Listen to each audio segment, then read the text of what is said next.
Hello friends.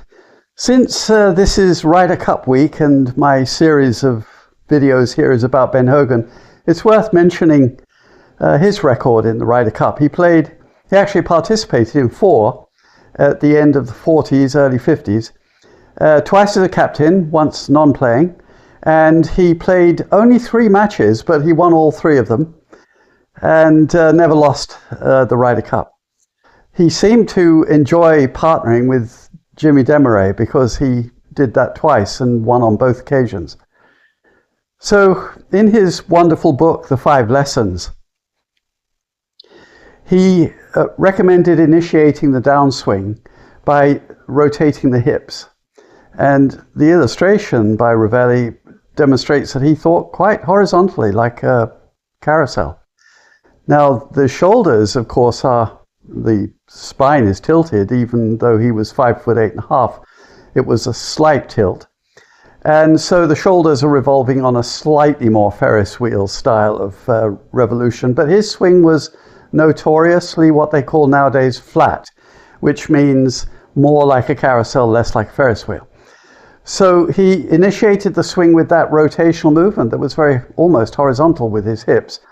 And if the arms, and particularly the left arm, which is forming the radius of the swing, is maintained in its connection with the body, which of course it would be, then the danger is that that throws the club out and around the ball and yanks the ball in the left trees. And he was, of course, famously devoted to trying to avoid going left.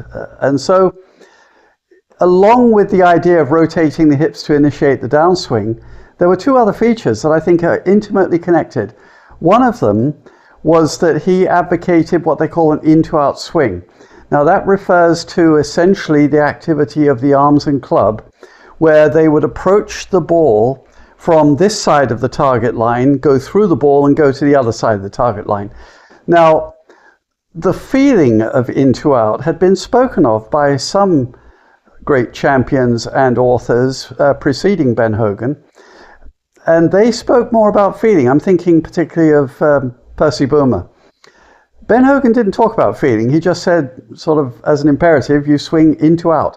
And he had a picture of the pane of glass that he illustrated as the plane of the swing being on the downswing tilted in a different fashion from where it was on the backswing, where the corner nearest the ground and nearest the target was now off the ground and shifted to the right, all illustrating a swing that was going what he called into out.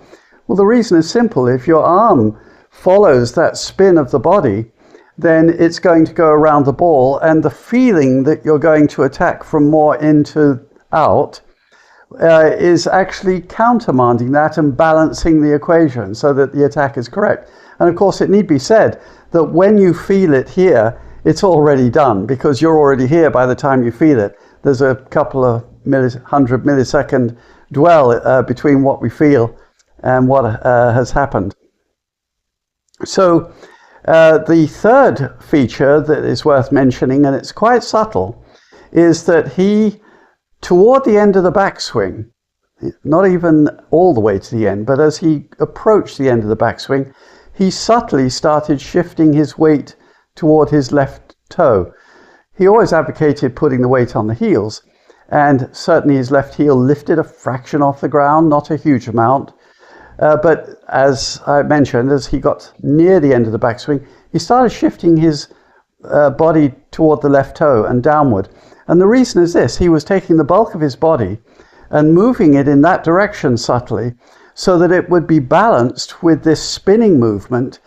If he didn't do that, then the spinning movement would throw him off balance and misdirect the hit.